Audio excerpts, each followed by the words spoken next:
श्री शिवाय नमस्तुभ्यं भक्तों, कैसे हैं आप सब। आशा करती हूँ आप सब आनंद से होंगे, खुश होंगे, स्वस्थ होंगे। तो आइए जानते हैं जो सूरत गुजरात में से महापुराण कथा होने जा रही है।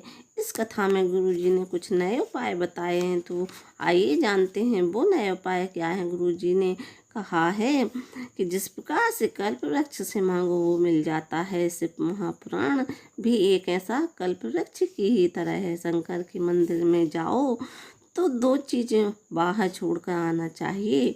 कौन सी वो दो चीज़ें हैं? पहली है चमड़े का जूता और दूसरा है चमड़े का अहंकार। हमें शिव मंदिर में छोड़कर आना चाहिए। गुरुजी ने कहा सबसे निवेदन है कि भीड़ बढ़ाने वाली कथा में मत जाओ, भाव बढ़ाने वाली कथा में जाओ। भाव से तात्पर्य है अपनी भक्ति, अपना प्रेम, अपना समर्पण। गुरुजी ने कहा कि आंगली कथा जो सात्विक महाराष्ट्र में होने जा रही है, तो सात्विक महाराष्ट्र वालों ने जाने कौन सा पुण्य किया है जो कथा अगली हो रही है। वो बहुत ही विशेष कथा है। 25 तारीख को सोमवार है जो बहुत ही विशेष है। 27 प्रदोष और शिवरात्रि, ऐसा 3 का योग बन पाना मुश्किल होता है। लोग प्रयागराज जा रहे हैं, त्रिवेणी संगम में स्नान करने जा रहे हैं, पर महादेव ने यहाँ से महापुराण में ही त्रिवेणी का योग बना दिया है। 27 जनवरी को है। गुरुजी ने एक नया उपाय बताया है। गुरुजी ने कहा कि तुम दिल से ना हारो ना। जीवन में बहुत तकलीफ आ जाए तो कोई हाथ पकड़ने वाला आपका नहीं है, कोई संभालने वाला नहीं है। उस दिन आपको भोलेनाथ के मंदिर जाना है, 3 बेलपत्र लेना है। 3 बेलपत्र ऐसी लेना है जो कहीं से भी खंडित नहीं हो। बेलपत्री के नीचे का जो डंठल होता है वो टूटा हुआ नहीं होना चाहिए, टूटा हुआ होना चाहिए। जो बेलपत्री के नीचे का डंठल होता है वो टूटा हुआ होना चाहिए, बेलपत्र में डंठल नहीं होना चाहिए। 3 बेलपत्र लेना है आपको। पहले बेलपत्र में पीला चंदन लगाना है, बीच वाली पत्ती में पीला चंदन लगाना है। दूसरी बेलपत्र आप जो लेंगे उसकी बीच वाली पत्ती में लाल चंदन लगाना है। तीसरी बेलपत्र आप जो लेंगे उसकी बीच वाली पत्ती पर 11 चावल के दाने रखना है। 11 चावल के दाने आपको ऐसे लेना है जो कहीं से भी खंडित ना हो। आपको चावल थोड़े से गीला कर लेना है जो कि उस पत्ती पे से गिरे ना चावल।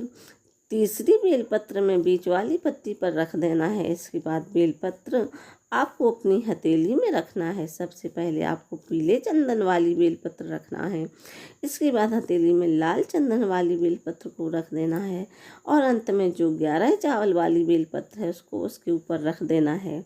इसके बाद ओम नमः शिवाय या नमः शिवाय या श्री शिवाय नमस्तुभ्यं बोलते हुए अपने मन की बात देवादिदेव महादेव से बोलते हुए विनय करते हुए शिवलिंग पर समर्पित कर दीजिए।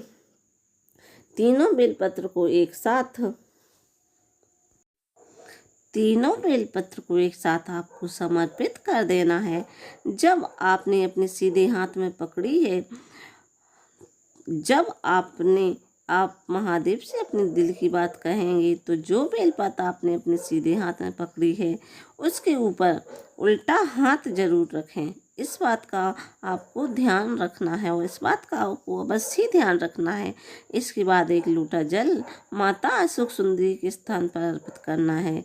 जिन भी लोगों को पता नहीं होता कि माता अशोक सुंदरी का स्थान कहाँ है, तो शिवलिंग में जो जलाधारी होती है उस जलाधारी पर जो मोटी लाइन है वो माता अशोक सुंदरी का स्थान है।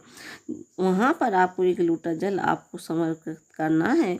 वो 1 लोटा जल आपको एक साथ समर्पित नहीं करना है, थोड़ा थोड़ा 3 बार आपको जल समर्पित करना है। मतलब पहले थोड़ा जल अर्पित कीजिए, फिर रुक जाइए, फिर थोड़ा जल अर्पित कीजिए, फिर रुक जाइए। तीसरी बार में पूरा जल आपको समर्पित कर देना है।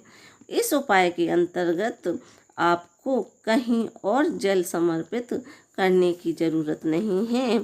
शिवलिंग पर भी जल नहीं चढ़ाना है, सिर्फ और सिर्फ माता अशोक सुंदरी पर जल चढ़ाना है। आपको माता अशोक सुंदरी पर ही जल अर्पित करना है।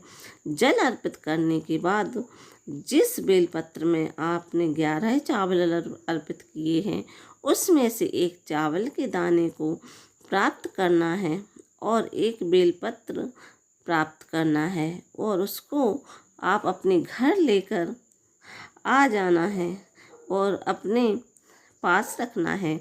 आप भगवान की किसी भी पुस्तिका में भी रख सकते हैं। बस आपको इतना ही करना है, आपका दुख समाप्त होगा और खुशियाँ घर में आएंगी, ये निश्चितता है।